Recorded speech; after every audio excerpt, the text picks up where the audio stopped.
So welcome. Tell us about Robbie's Gourmet Sausage Company. Where did it start and what you doing? So until the age of 28, strangely enough, I disliked the taste of sausage. Couldn't stand it. We went on a trip with my wife. It was an all-inclusive in Mexico. There was a smell coming just off the beach on a barbecue, you know, that just you cartoonish float onto the barbecue. And there was a sausage, and I was like, but it smelled so good, so I tried it. It was a chorizo. Something a switch flipped in my head, and the next thing you know, when I got home, I couldn't shake it. I had to find it, I had to taste it. I couldn't find it anywhere. So I just started making it. And for 7 years, I made sausages in chase of making the perfect chorizo. At your house? At my house. So it was like that scene from Seinfeld where they're just hanging there, just, you know, making sausages. But it was every week. 10, 20, 30 pounds a week just making sausages. I was giving them away to friends, I was to going to say, how's families, your heart? if they have barbecue. Yeah. And then finally my wife said, that's enough. It's been 7 years. We can't take it anymore.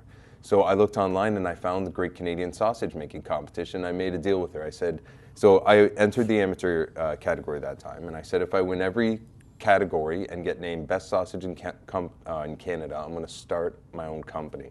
She kissed me on the forehead, said, okay, you go ahead, sweetheart. And I flew out to Abbotsford, British Columbia, met my sister up there who lives there. We entered, we won every category and was named Best in Canada. And that's all? That's all these right here, yeah. All these green ribbons.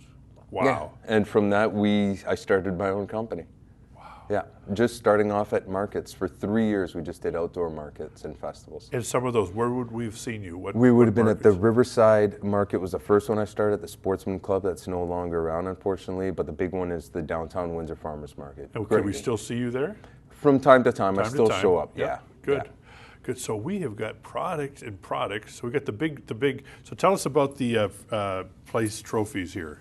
So these trophies came 2 years later in 2014, I believe.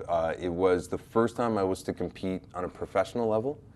And I had one of the judges talk to me afterwards, say how proud he was of me, and I'll explain that. So those trophies came from a capicola that I did with Mark Dudka, who now owns Blind Owl, and the Medgez, which is a lamb sausage. Yeah. Right? So those both won first place, and overall, all of my points, I was placed third in Canada. And the judge says, you have to be so proud of yourself. Your first year professional sausage making, going against people who are indoctrinated into it, right? Who grew up with their grandfathers and lived in butcher shops. Hit that trophy. Yeah, and for some reason that year we shone and we did really well and we placed third overall in Canada. Just wonderful. Yeah. Just wonderful. But the ultimate prize was the number one, right?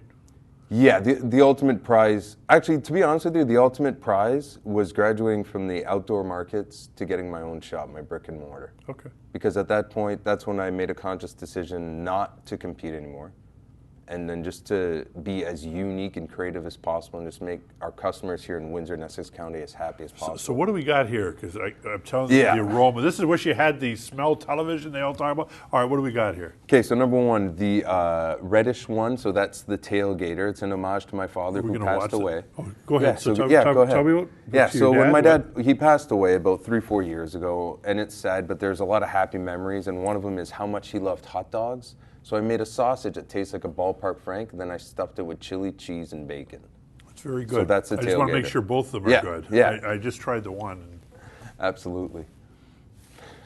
And then the green one is brand new, just 1 week old. It's called the No Big Dill. The what? No Big Dill. So no big dill. All dill. Fresh dill, dill seed flour, dill pickles, dill I'll juice, try that one. Dill. Since it's 1 week, I would hate to come on the show and not let me Yeah, have it's no sold big out, dill. and it's sold out just over the weekend in 2 days, so we're making another batch for this weekend. But yeah, it's all about dill, and that's, I have a muse, believe it or not, somebody who picks at me and puts in creative ideas. Her name, we call her JV Strong.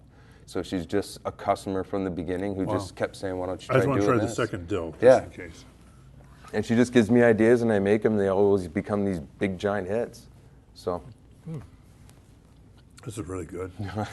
So I just got to ask you, what are these here? So this is a cheese from the Cheese Bar. So Cheese Bar is another company who, like me, started out at the downtown Windsor Farmers Market. This is a goat cheese that she provides. So she supplies Windsor and Essex with the best cheese that she can find, either locally from southwestern Ontario and all throughout the world now. Great. So the big thing with this, all local. You believe in local? I believe in local. I believe in supporting local. So I don't believe in competition. I don't believe that it's me versus the next butcher or next sausage maker. I think it's all of us versus the big chain stores.